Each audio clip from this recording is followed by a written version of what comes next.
Conexão CNN. Leandro Rezende, bom dia para você. Donato, bom dia para você, para Larissa, a todos os nossos ouvintes. Bom dia. Leandro, olha, a gente teve ontem a discussão em torno da vacina da Coronavac, né? E o presidente Jair Bolsonaro acabou dizendo que não vai comprar a vacina, pelo menos enquanto não for comprovada a sua eficiência e etc.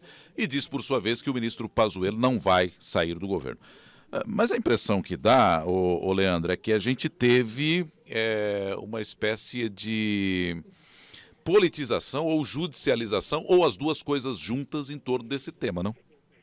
É isso, Nonato.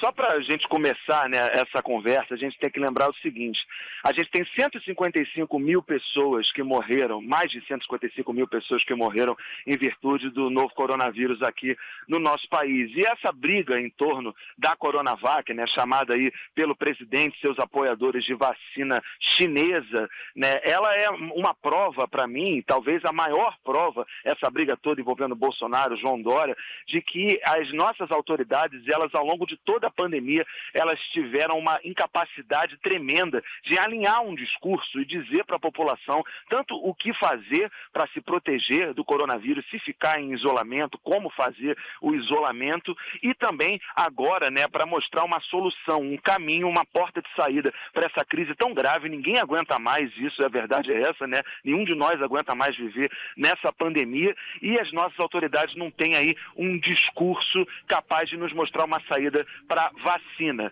E é isso, Nonato, é uma politização muito grande disso tudo, né, dessa discussão envolvendo a Coronavac. É muito grave isso. O presidente ontem, ele falou que toda e qualquer vacina sem comprovação científica já está descartada. O que isso significa, né? Ele está descartando todas as vacinas, porque não existe nenhuma vacina ainda aprovada pela Anvisa, pelo Ministério da Saúde, pela Organização Mundial da Saúde. Não existe nada ainda aprovado. O que a gente tem é uma torcida para que essa vacina saia o mais rapidamente possível. O que a gente está vendo aí na arena pública é uma briga muito grande entre os governadores e o presidente Jair Bolsonaro. E aí uma briga dos governadores encabeçada por João Dória, governador de São Paulo, que é um potencial adversário do presidente Jair Bolsonaro nas eleições de 2018, então, de 2022, na verdade. Jogando para frente aqui, a gente provavelmente vai ver Dória contra Bolsonaro nas eleições de 2022,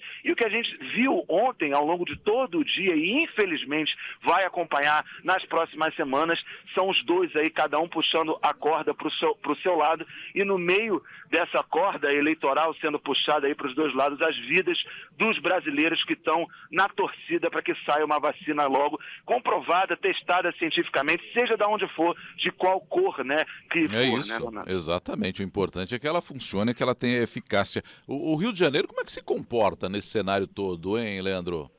Olha, Nonato, aqui no Rio, né, a gente até comentou ontem ao longo da programação da CNN, o que aconteceu foi o seguinte: o Rio não vai se envolver nessa disputa entre os governadores e o presidente Jair Bolsonaro. Isso porque há um grupo aí de governadores que está encabeçando uma possibilidade de judicialização de duas questões no Supremo Tribunal Federal, tanto para que a Coronavac seja disponibilizada para o Sistema Único de Saúde, um grupo de governadores pensa nisso, e um outro grupo que já, inclusive, já tem uma ação lá do PDT no Supremo Tribunal Federal para garantir que estados e municípios decidam sobre a vacinação obrigatória quando essa bendita vacina, enfim, sair. O governo do Rio de Janeiro, Cláudio Castro, governador em exercício, eu conversei com várias fontes do governo, e a posição por aqui é de não entrar nessa disputa política envolvendo a vacina contra o coronavírus. A avaliação é de que a relação com o governo federal era muito ruim quando Wilson Witzel era o governador aqui. Wilson Witzel foi afastado no final de agosto, a gente lembra, e agora com Cláudio Castro, para justamente manter essas boas pontes estabelecidas com o governo federal, o governo do Rio de Janeiro não quer se envolver nisso. Cláudio Castro, porém, diz aos seus interlocutores que assim que sair uma vacina, a população do Rio de Janeiro, um dos estados que mais sofre com a pandemia, vai ser vacinada assim que a gente tiver uma vacina aprovada, Nonato. Pois é, e em meio a toda essa discussão, a gente continua acompanhando o número de vítimas aumentando, o número de casos também aumentando aqui em território nacional, Inclusive ontem tivemos a morte do senador Harold de Oliveira, vítima de Covid-19 também, né, Leandro?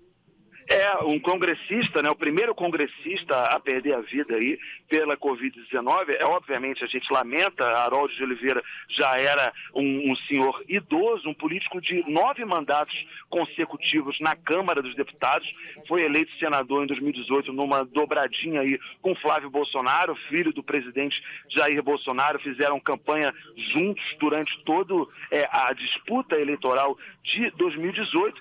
É o terceiro político aqui do Rio de Janeiro que perde a vida para Covid-19. Antes do Harold de Oliveira, a gente já tinha perdido os 2 deputados estaduais, né? João Peixoto, aqui do Rio, e também o Gil Viana, perderam a vida em virtude aí da Covid-19. Quando morre uma pessoa tão conhecida, né? O Harold de Oliveira, um político muito famoso aqui no Rio de Janeiro, é um alerta para todos nós, né? De que a pandemia ela não acabou porque a gente enjoou dela, né? Continua sendo necessário manter distanciamento social, usar máscara, álcool gel, enfim. É uma lição também para todos nós de que quando morre uma pessoa tão conhecida, de que essa pandemia ainda não acabou e, pelo visto, está longe do fim, né, Nonato? A Raquel Amorim trouxe agora a informação de que, segundo a Fiocruz, o Brasil todo ainda está em zona de risco para a Covid-19. Então, a gente precisa ter atenção com isso. Sem dúvida nenhuma, continuar obedecendo todos os protocolos, normas de segurança, manter o distanciamento, tudo aquilo que for possível para a gente minimizar a possibilidade de contrair a Covid-19. E só para a gente arrematar aqui o nosso Conexão de hoje, Leandro, falta agora a posse do Cássio Nunes lá no Supremo. A aprovação ocorreu, foi sabatinado, posteriormente aprovado também pelo plenário. Vai agora ao STF, é o mais novo ministro, né? É isso, Nonato. Foi uma votação tranquila, né? Ontem até a gente comentava isso, das longas sabatinas. O Cássio Nunes se saiu bem ali. E se sair bem numa sabatina é falar nada que seja eminentemente comprometedor, né? É para nós, jornalistas, um pouco ruim porque não gera lead, né? O lead é aquela informação, para o nosso ouvinte entender, o lead é aquela informação que a gente dá o destaque. É o que faz a nossa manchete acontecer. E Cássio Nunes respondeu a muitas questões ontem, foi mais de 10 horas sabatinado e conseguiu sair dali, foi escorregadio, não se envolveu em nenhuma grande polêmica. Até conversei com alguns senadores ontem, eles avaliaram, olha, está dentro do que a gente esperava, a votação também está dentro do que se esperava dele. Lembrando que Cássio Nunes é uma pessoa, né, que foi indicada para o Supremo Tribunal Federal, agora acho que já podemos, né, chamar de ministro Cássio Nunes Marques.